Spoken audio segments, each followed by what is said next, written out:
Ya, kembali di Livestock dan baru saja kita melihat sebuah data perbandingan dengan wisatawan yang datang ke Indonesia dan juga Malaysia. Kita kalau dibandingkan dengan Malaysia, potensi pariwisatanya lebih sangat-sangat besar dibandingkan dengan Luas Malaysia. kita juga lebih besar. Betul, gitu ya. tapi secara jumlah wisatawan yang masuk Jauh. ke Indonesia itu di bawah Malaysia gitu ya. Apa yang ingin Ibu sampaikan terkait dengan ini, Bu Esti? Oke, jadi yang pertama memang mereka gencar ya promosinya. Nah kita sekarang sejak tahun-tahun terakhir ini tidak kalah gencarnya kita promosi bersama-sama. Itu tadi kita promosi nggak boleh sendiri, nggak boleh Kementerian Pariwisata tok, tapi harus Pentahelix tadi bersama-sama dari akademisi, ilmuwan, kemudian dari pengusaha, industri pariwisata maupun di luar industri pariwisata, komunitas nih kayak Mbak Leoni begini nih, kita harus bersama-sama. Kemudian juga dari pemerintah pusat, pemerintah daerah itu sama-sama dan media. Media elektronik, cetak, online, termasuk sosial media dan teman-teman ini kita harus sama-sama. Itu pertama promosi. Kita harus lebih gencar dan kita mulai dari branding, destinasi, produk kita harus sama-sama itu. Kemudian ya kita lihat memang kalau kondisinya di Malaysia kan mereka punya perbatasan dengan negara lain. Nah itu yang mereka juga ada kelebihan dalam penghitungan wisatawan. Jadi yang berdekatan perbatasan itu kan ada beberapa negara di Malaysia ya.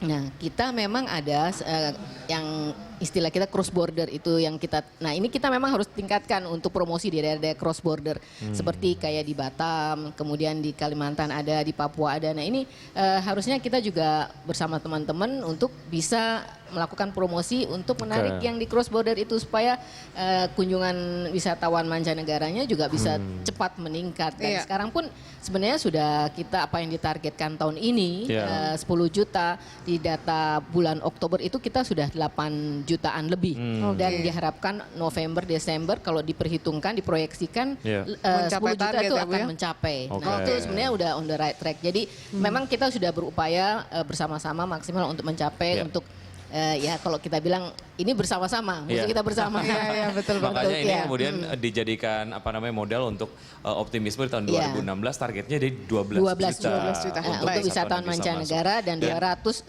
untuk wisatawan Nusantara. Kalau saya juga secara pribadi, V dan juga ibu-ibu yang ada di sini gitu ya, saya juga merasakan satu pergerakan promosi yang memang real dan saya bisa rasakan secara pribadi gitu dari apa namanya iklan-iklannya yang masuk ke TV berbayar dan lain sebagainya dan itu sangat baik. Kalau dari tidak salah juga dari komunikasinya. Kemenpar bekerja sama seperti Google dan betul. itu sejauh mana kemudian efek dan responnya terhadap pariwisata kita, Bu? Nah kemarin kan belum lama Mr. Sergei-nya ya datang ke ini dan diterima Pak Menteri Pariwisata sempat ke kantor kami. Kita memang sudah sebenarnya sebelumnya juga sudah kerjasama dan tahun-tahun kemarin ini kita lebih giat lagi dan sekarang kan memang trennya untuk pengguna orang cari informasi kan banyak lewat internet lewat online. Nah ini kita manfaatkan seperti itu karena kalau di Indonesia memang orang melihat informasi lewat televisi masih yang nomor satu, internet baru berikutnya. Tapi kalau di luar orang cari informasi sudah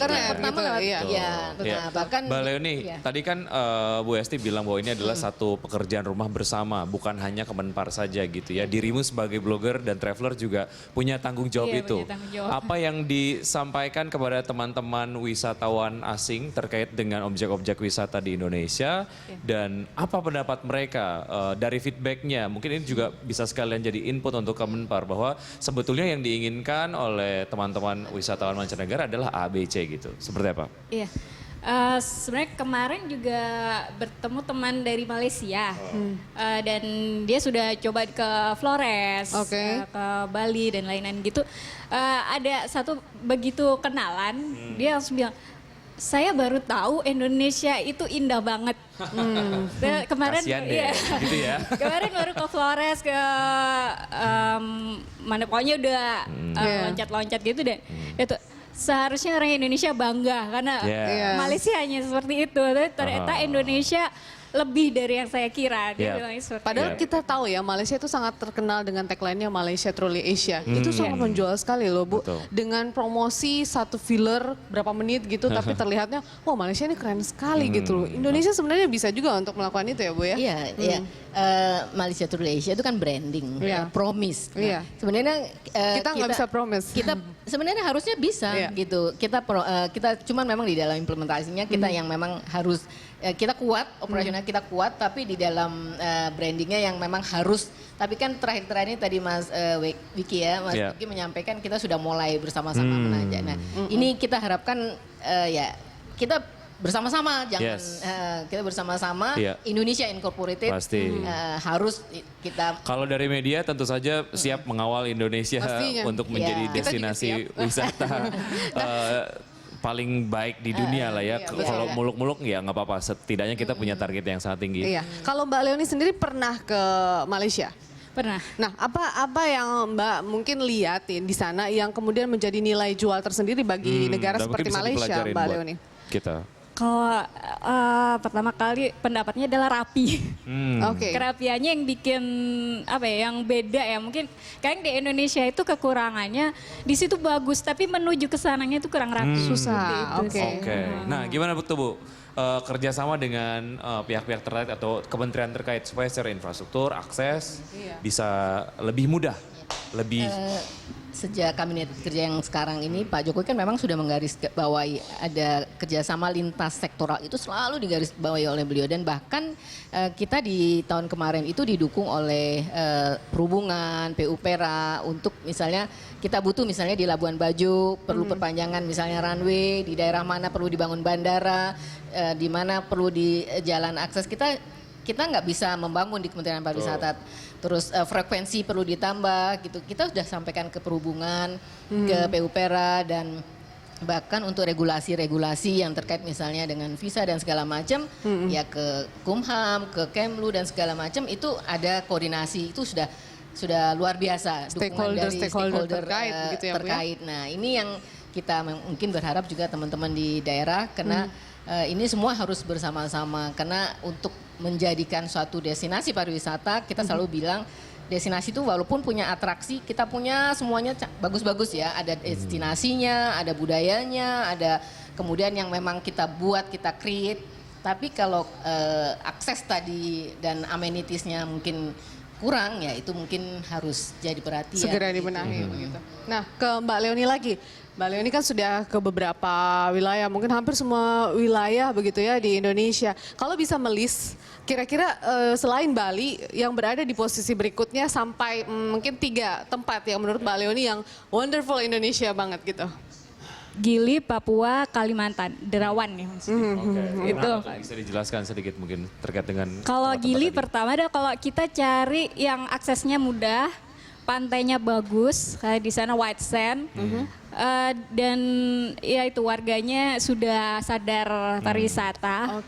Kalau Papua karena landscape-nya beda banget, di situ indah banget dan di Jawa gitu iya tanpa di apapun udah cantik. Naturalnya udah cantik gitu. Bersentuhan. Dan lifestyle-nya juga beda banget kan. Jadi di sana kita belajar budayanya banyak banget.